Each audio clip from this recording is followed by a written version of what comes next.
Otherwise you'll come to the front door and you'll chase me away, won't you? Most likely. I think that's what most people would do. Most people, they don't really truly appreciate art. Do you know what I'm saying? They don't appreciate art, and especially not graffiti. For some reason, people don't like graffiti, do they? Strange, peculiar. I think it's strange and peculiar anyway. So, what I did was I spied upon this residence. Yes, I've been spying from the bushes nearby. And now that I know that the house is empty, that you're all in work currently, it is the perfect opportunity for me to graffiti all over your ring security camera to make it beautiful with art. Do you know what I'm saying? Maybe you'll appreciate the artwork when you see it, when you get home from work. And most likely, you will see it and you will think to yourself, what the heck has happened here? What the heck has happened here to my ring security camera? Somebody has drawn all over it. Somebody has created a beautiful work of art all over my ring security camera. What? And then, no doubt, the next logical thing for you to do is to check the recording on the ring security camera. And at that point, you shall see me. Hello there, it's me. I'm the one who drew all over your ring security camera. What are you going to do? You're going to come and find me, are you? I don't think so. I'm a slippery little individual. A sneaky little individual. Low-key. I'm low-key AF. Do you know what I'm saying? In order for you to find me, you would need to be very, very persistent. You would need to have skills beyond your capabilities. I imagine if you are just simply the average person, which statistically speaking you are most likely average. That's how averages work. That's how statistics work. But if indeed you are average, then you should lack the necessary skills required to find me. Even with this footage of me. Don't you understand? Take a look at my face for a moment.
choice words for me if you do see me.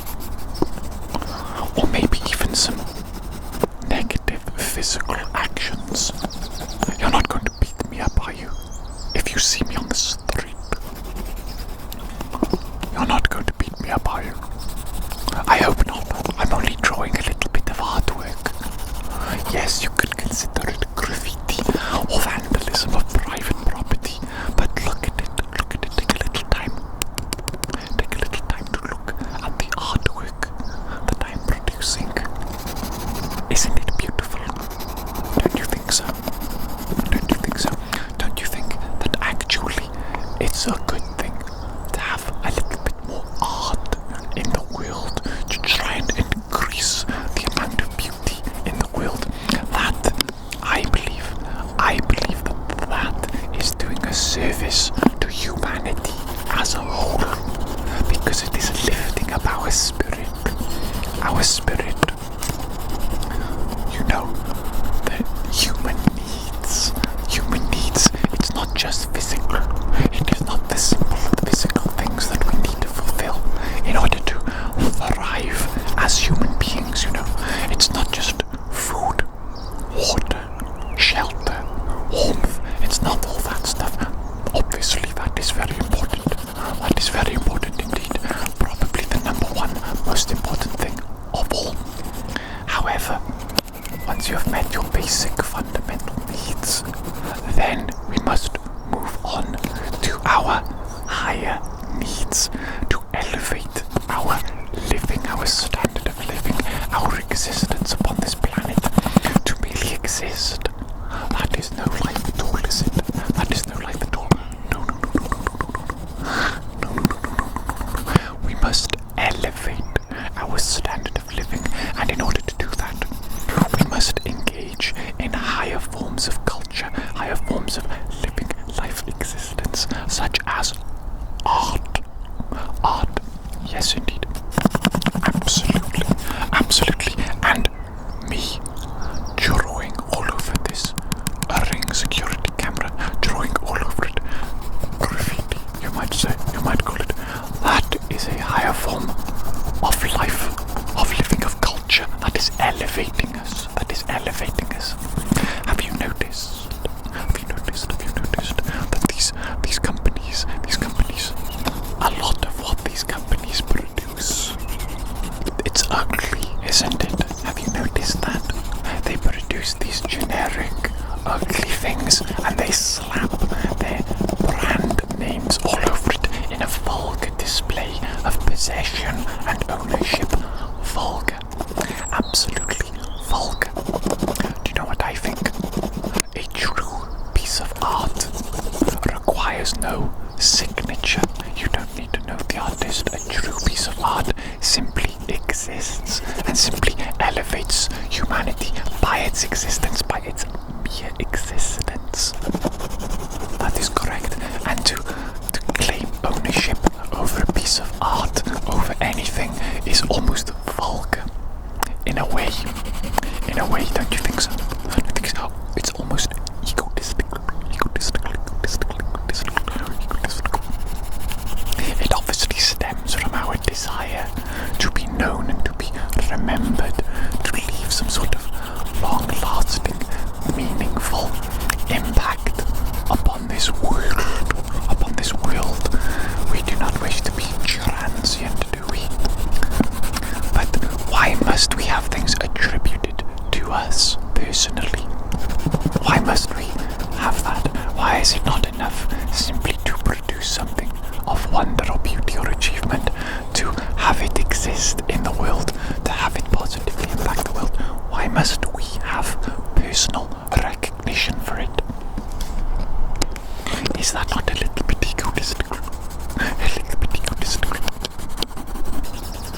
Going back to my earlier train of thought for a moment, I was talking earlier about how these companies, everything they produce, it is sort of bland and ugly, isn't it? And they slap their company name on there, and that is it. That is simply it. There is some sort of strange phenomenon, a strange exists where everything nowadays, it is more ugly than it was in the past. Have you noticed that? Have you noticed that?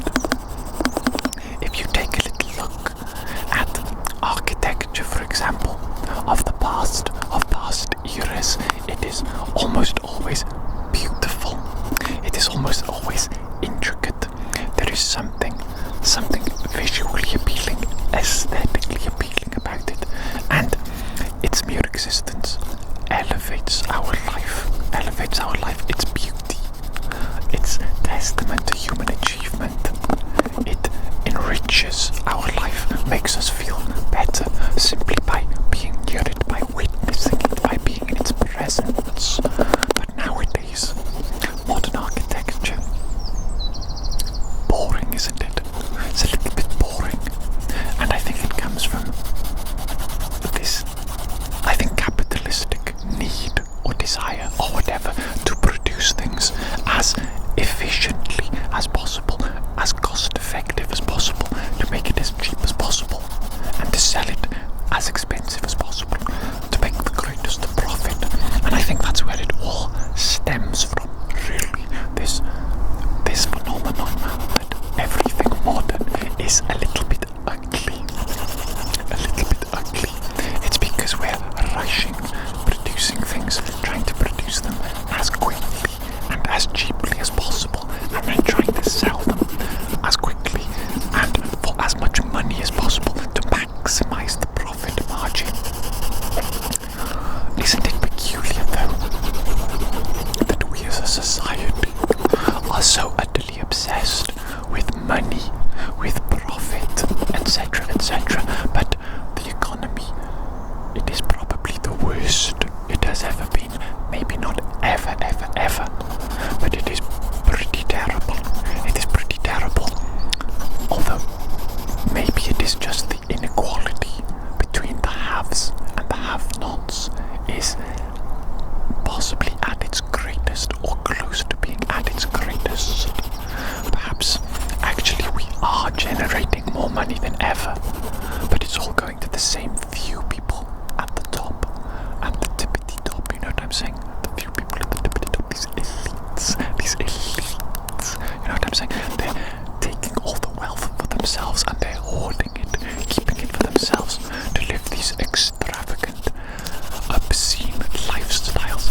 Meanwhile, the majority of us, the average person, the peasant, like myself, probably like you as well, we struggle simply to have a decent place to live, simply to be able to afford good quality food.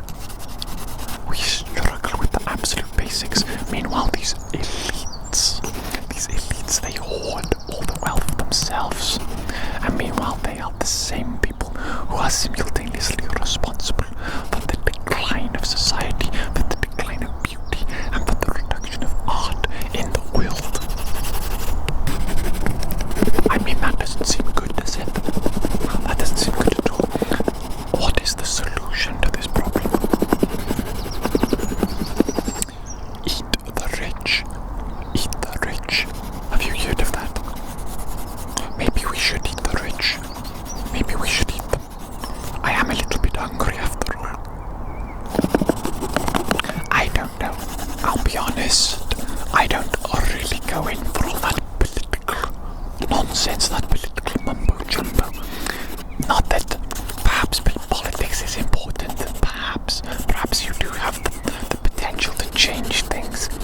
But I believe that the vast majority of politics for the average person, for a peasant like myself, it is a waste of time and energy, and it has a net negative upon the individual's quality of life to focus upon these things that we have little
own lives, but the lives of those around us immediately, our family, our friends, our community members, the people who live near us. We can improve the lives of everybody around us if we focus, I think, on the immediate, on our small local community, as opposed to getting, I guess, distracted by the global politics. I mean, you know what I'm saying? Global politics. We don't really have much impact over that. Unfortunately, that really is the realm of these super rich elite people. They have the majority of the influence, the impact upon global politics. Do you know what I'm saying? Am I making any sense? Or am I talking absolute mumbo jumbo? Am I just a stupid idiot? Is that the case? Am I a stupid idiot? I mean, that might be the case, mightn't it? Oh well, whatever. I'm just going to finish my lovely piece of artwork here around your ring security camera. I have to say, it is looking absolutely beautiful. Absolutely beautiful. Gorgeous. I think I have succeeded in creating a wonderful